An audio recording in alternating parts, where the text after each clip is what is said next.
नहीं था।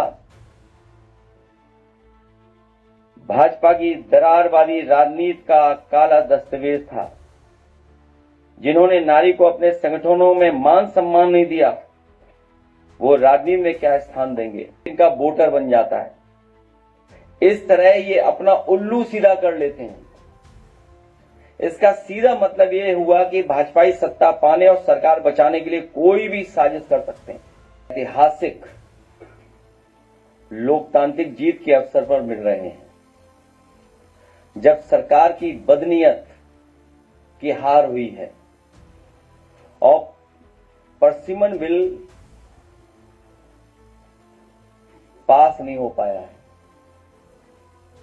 संसद में हार का सीधा मतलब ये होता है कि सरकार अब जनता की इच्छा का प्रतिनिधित्व नहीं करती है। ऐसे में उसे बने रहने का कोई हक नहीं है और विपक्ष की सही मायनों में अब देश की इच्छा का प्रतिनिधित्व कर रहा है। भाजपाई नकारात्मक राजनीति का आधार हमेशा से दरारवादी रहा है। मतलब भाजपा वाले पहले लोगों के बीच अविश्वास पैदा करते हैं, फिर इन लोगों को बांटकर छोटे गुटों में बांट देते हैं, फिर दोनों को एक दूसरे के खिलाफ लड़ाने के लिए मनमाने कारण बताते हैं, फिर एक दूसरे का डर दिखाते हैं। तुम खतरे में हो, इसलिए अकेले कुछ नहीं कर सकते, तुम हमारे साथ आ जाओ। इससे समाज में विभाजन विखंडन हो जाता है और डरकर एक गुट इनका वोटर बन जाता है। इस तरह ये अपना उल्लू सीधा कर लेते हैं। इसका सीधा मतलब ये हुआ कि भाजपाई सत्ता पाने और सरकार बचाने के लिए कोई भी साजिश कर सकते हैं और करते भी हैं और कितना भी नीचे गिर सकते हैं। भाजपाई का CMF फार्मूला, भाजपाइयों का CMF फार्मूला क्रिएट मिसट्रस्ट और फियर अब पिट चुका है। भाजपाइयों का समाज के बीच भय और अविश्वास पैदा करने का सामाजिक षड्यंत्र अब और नहीं चलेगा। आज तक चली भाजपाइयों की चाल अब जनता के सामने खुल चुकी है, इसलिए अब इनकी हार होना शुरू हो गई है। लोकसभा चुनाव में उत्तर प्रदेश की जनता ने भाजपा के इसी गंदे सियासी खेल को भांपकर भाजपा की बुरी तरह हराया था। अब एकता को बांटने के ये खेल भाजपाई महिलाओं के बीच खेल रहे हैं, लेकिन अब ये महिलाएं ही अपनी सुरक्षा, अपमान व हर तरह के शोषण से बचने के तथा महंगाई, शिक्षा, स्वास्थ्य के नाम पर हो रही लूट को खत्म करने के लिए भाजपा को हराएंगी। आज के नए विचार वाली नारी और उसकी आधुनिक सोच भाजपा के पुराने जमाने की तंग सोच से मेल नहीं खाती है। इसलिए भाजपाई सोचते हैं कि समाज में अभी भी जो महिलाएं पुरानी सोच की हैं, उन्हें तो कम से कम अपनी तरफ कर लें, क्योंकि जागरूक समाज की कोई युक्ति नारी तो भाजपा को वोट देने वाली नहीं है। ये टीवी सीरियल की आपसी राजनीति को असल जिंदगी में औरतों के बीच एक लाइन खींचने के लिए इस्तेमाल करना चाहते थे, जिससे महिला एकता न बन पाए। ये भी संकीर्ण सोच और तंग नजरिया वाले उन भाजपाई और उनके संगी साथियों की गहरी चाल थी, जिनकी महिलाओं के बारे में सोच सामंती है।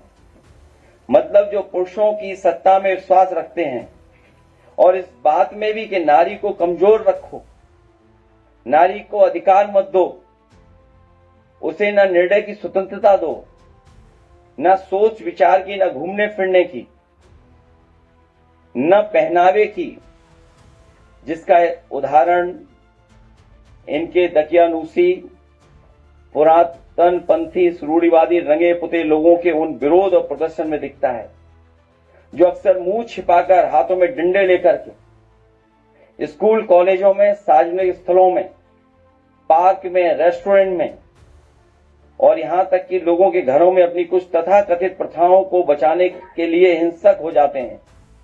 और जब इनका विरोध होता है तो ये तुरंत तितर बितर होकर भूमिगत हो जाते हैं। जनता के बढ़ते विरोध और आक्रोश से ध्यान हटाने के लिए साजिशन लाए गए तथाकथित महिला आरक्षण बिल की हार भाजपा की हार है। ये भाजपा की बदनीयत की भी हार है। भाजपा का हर प्रयास, हर बिल या तो कुछ लोगों को फायदा पहुंचाने के लिए होता है या समाज को बांटने का छल छलावा होता है। इस बार भाजपा इस बिल के माध्यम से महिलाओं की एकता में दरार डालकर उनको ठगना चाहती थी, लेकिन विपक्ष की एकता ने भाजपाई मंसूबों को धूल चटा दी। ये भाजपा के खिलाफ देश की सक्रिय हो चुकी जन चेतना की जीत है, जिसका प्रतिनिधित्व देश का विपक्ष कर रहा है। तथा कथित महिला आरक्षण बिल के बहाने भाजपा नारी को नारा बनाने की कोशिश कर रही थी, क्योंकि महिला असुरक्षा, महिलाओं के खिलाफ बेतहाशा बढ़ती हिंसा व अपराध, महंगाई, बेरोजगारी, बेकारी, बीमारी और शिक्षा की वजह से नारी भाजपा से किनारा कर चुकी है। नारी स्वतंत्रता के विरुद्ध भाजपाई और उनके संगी साथियों की रूढ़िवादी संकीर्ण सोच और तंग नजरिया नए जमाने की नारी शक्ति को स्वीकार नहीं है। परसीमन के नाम पर यह बिल भी रूप बदलकर नारी के अधिकार का हरण करने आया था। इस बिल को लेकर हमारे सवाल और शंका हमारा विरोध नहीं, बल्कि ये तो नारी के अधिकारों को बचाने की वो सकारात्मक लक्ष्मण रेखा है जो नारी के सशक्तिकरण के लिए संसद में संयुक्त विपक्ष द्वारा खींची गई। तथा कथित महिला आरक्षण परसीमन बिल पिछड़े, दलित, आदिवासी, अल्पसंख्यक मतलब लगभग 95% पीडीए समाज की सभी महिलाओं के खिलाफ था, क्योंकि इससे महिलाओं के बीच विभाजन करने की साजिश की जा रही थी। ये महिला को अधिकार देने की नहीं, बल्कि आज उनकी शक्ति को बांटकर बेहद कमजोर करने का व कल को उनके हक को छीनने की छद्म योजना थी। भाजपा के वैचारिक पूर्वजों ने आजादी से पहले देश को बांटने में अपनी भूमिका निभाई और फिर उनके संगी साथियों ने आजादी के बाद भी नफरत के नाम पर समाज के भाईचारे, अमन चैन को बांटने की कुटिल करतूत जारी रखी। और ये अभी नकारात्मक लोग अपनी नारी विरोधी सामंती सोच के कारण देश की आधी आबादी मतलब महिलाओं की ताकत बांटने और हमेशा के लिए दबाए रखने का षड्यंत्र कर रहे थे, जिससे कि आज की जागरूक नारी की विरोध की क्षमता बढ़ जाए, घट जाए, मिट जाए। ये बिल नहीं था, भाजपा की दरारवादी राजनीति का काला दस्तावेज था। जिन्होंने नारी को अपने संगठनों में मान सम्मान नहीं दिया, वो राजनीति में क्या स्थान देंगे। अगर पिछड़ों की आबादी कम से कम केवल 66 भी मान ली जाए, इनमें आधी आबादी मतलब 33% होगी जिनके हक की बात नहीं हो रही थी।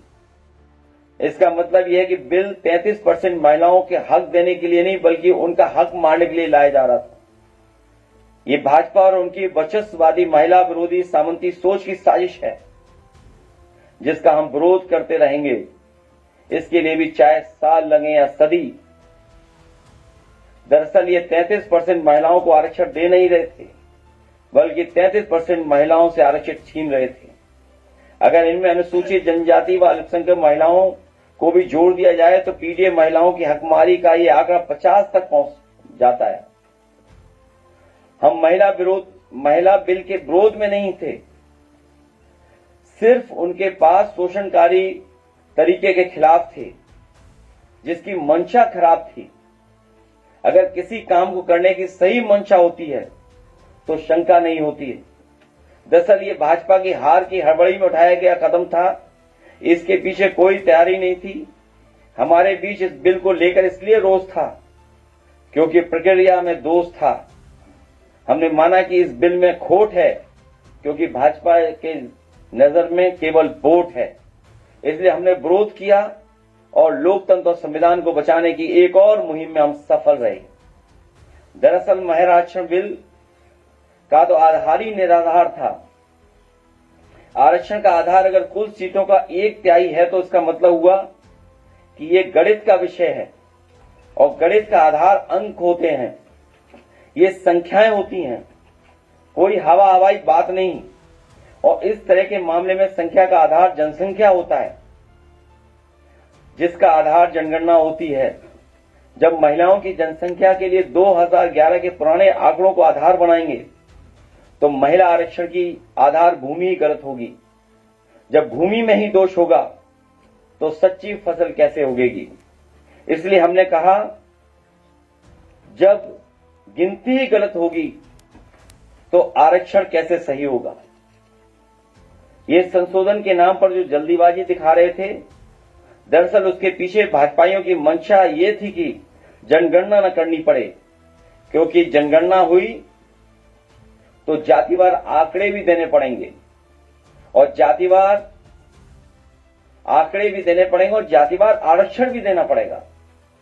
ये भाजपा का एक बहुत बड़ा षड्यंत्र था, जिसमें जनगणना आधारित प्रसीमन को नकार कर पिछड़ी दलित, अल्पसंख्यक व आदिवासी महिलाओं का अधिकार लूटे जाने की गुप्त योजना थी। आज जब हर तरह से महिलाओं के शोषण की खबरें आ रही हैं, ऐसे में महिलाओं को तत्कालिक रक्षण और संरक्षण की आवश्यकता है। इस बड़ी मांग से ध्यान भटकाने के लिए और अपने को महिलाओं का हितैषी साबित करने के लिए भाजपा ये आधा अधूरा महिला आरक्षण बिल लाने का नाटक कर रही थी। इस महिला आरक्षण बिल के साथ थे, लेकिन परसीमन के नाम पर की जा रही जल्दीबाजी के खिलाफ थे। दरअसल ये भाजपा को सामने दिख रही अपनी जमानत जब्त हार की हड़बड़ी में उठाया गया कदम था। इसके पीछे कोई तैयारी नहीं थी। इसलिए हमारी सबसे बड़ी आपत्ति यही रही कि पहले जनगणना कराई जाए, फिर महिला आरक्षण की बात उठाई जाए। जो सरकार महिलाओं को गिनना नहीं चाहती, वो भला उन्हें आरक्षण क्या देगी। महिलाओं के साथ भाजपा और उनके संगी साथियों जो धोखा करना चाहते थे, महिलाओं के साथ वो छलावा हम नहीं होने देंगे।